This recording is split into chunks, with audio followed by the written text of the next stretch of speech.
প্ৰাসংগিক।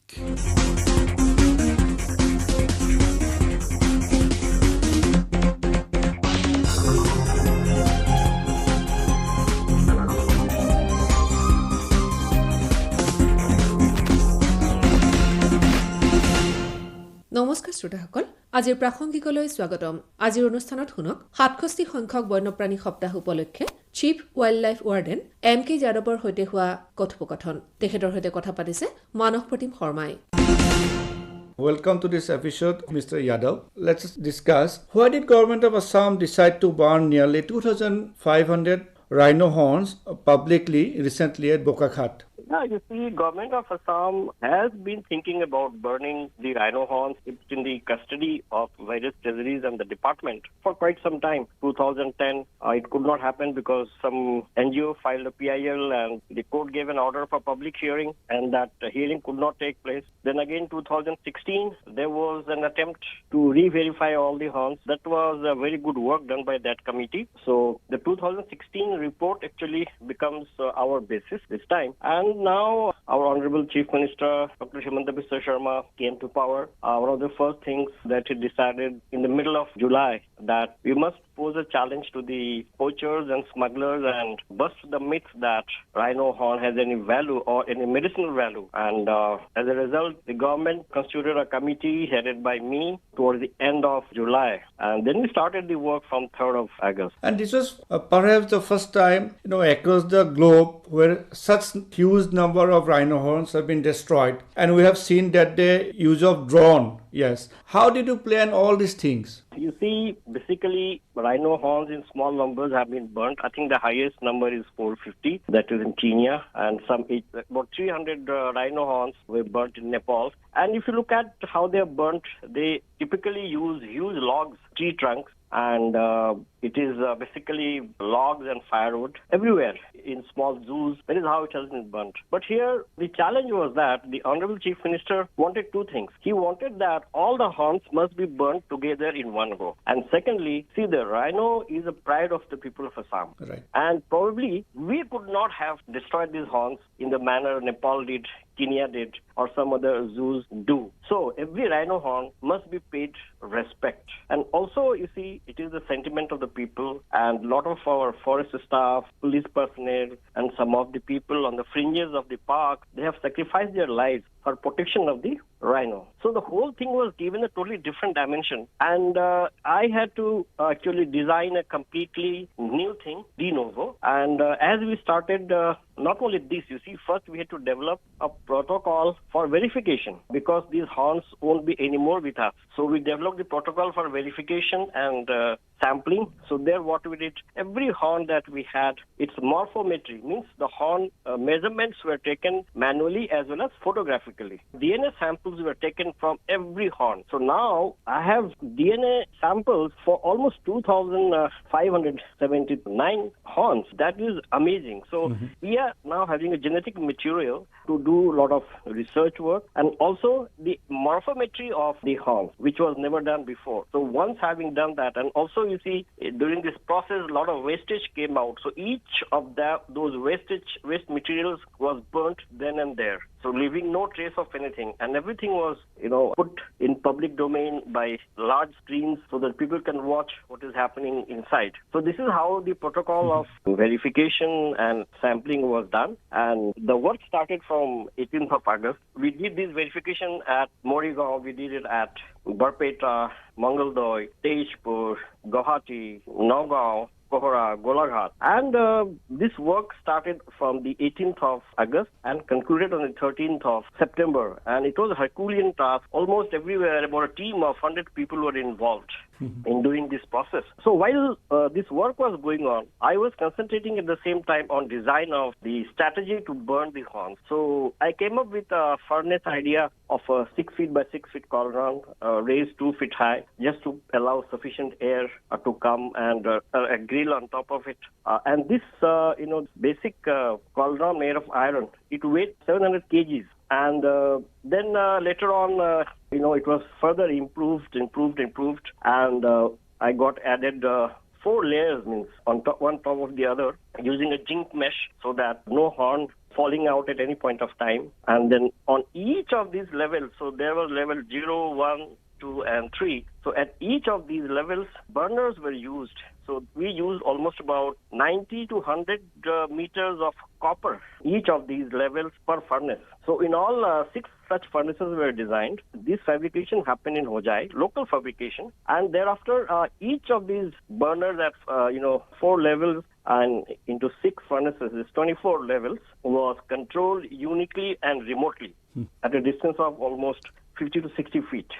They're all remote controlled, and they all had remote ignition facility. And at the same time, you see, the idea was to give every horn enough oxygen to burn. And a lot of people are saying that we need to use pine wood, firewood, coal, charcoal, and even the ideas came that you must soak these horns into ethanol or kerosene and then just light it. So all those ideas were discarded because we have to pay respect to the animals and the people's sentiment.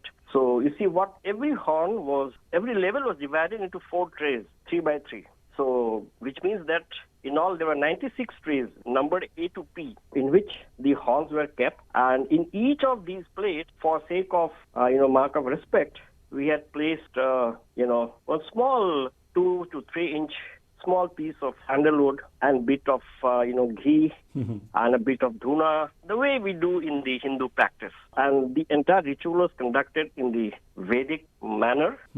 And that is how all the trays were touched like that. And then the staff was really trained. They did 3 days of training on the ground as the furnaces were being installed. Right. Because, they're all separately made, and they came and they were installed. Everything was, meant to be destroyed except the base tray, which was below the furnace to collect the ash, the stand, and the main grill. Rest of it, all the 3 stories and the mesh and everything was meant, and all the triggers and everything was meant to get destroyed in the process. Right. So that is how this whole thing was planned, and we had a burning committee. They did an excellent job, this work, and actually a great work, and a lot of planning went into it. We did a lot of trials of these furnaces and burners, and measuring pressures all the time, temperatures all the time, and I tell you that we could achieve a temperature of almost 1,000 to 1,100 degrees in the furnace. So that was the advantage. And second thing is that, you see, everywhere else, when people are burning, supposing they were burning 100 kgs of rhino horn, and they were using maybe 1,000 kgs of firewood. But in our case, we did not use any firewood or anything else. So as a result, what happened? That, you see, we burned 105 kg of horn, that number 2479. The ash that we collected in the end was, 157 kg. So you can look at the burning efficiency of the whole system. And I don't think that anybody has achieved this kind of a feat in the world. I would say that Forest Department of Assam has set a standard for all the world in measurement, assessment of the rhino horns, and also in the burning. And all thanks to our Honorable Chief Minister, Dr. Hemanta Biswa Sharma, who gave the freedom to design as to suit the occasion. So we did not have any such pressure that it has to be done this way or it has to be done that way. So that really mattered a lot. And all my team members, DFOs, conservators, CCFs, everyone worked. And foresters, forest guards, members of the NGO, they all worked together very hard for this. Right. So that was an excellent mixture of tradition and technology. And now finally, what is your planning, to do with the ashes?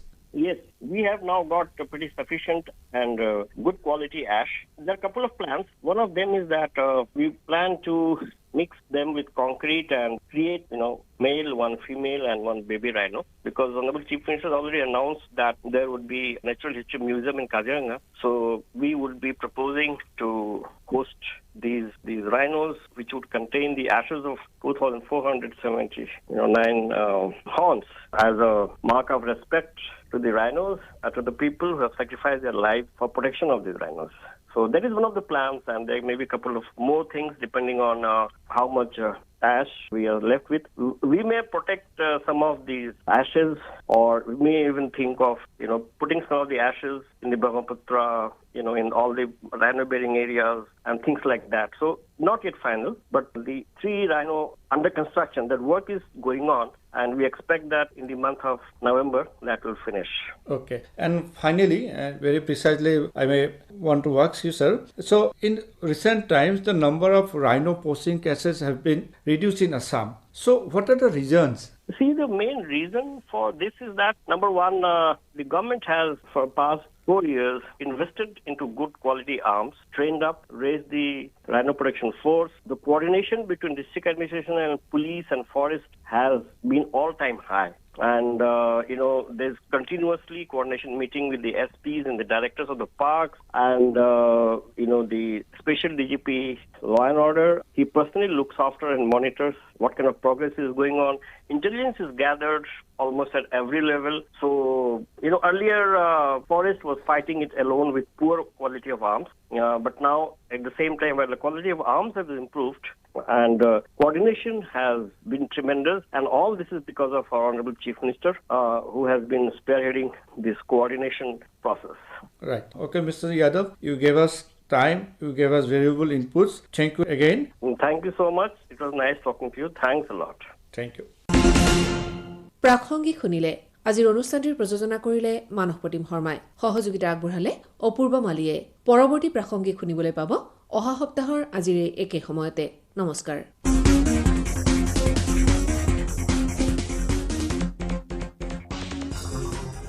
এয়া আকাশবাণী গুৱাহাটীৰ FM মহাবাহু মহামিলনৰ মহাসেতু। এতিয়া নিবেদন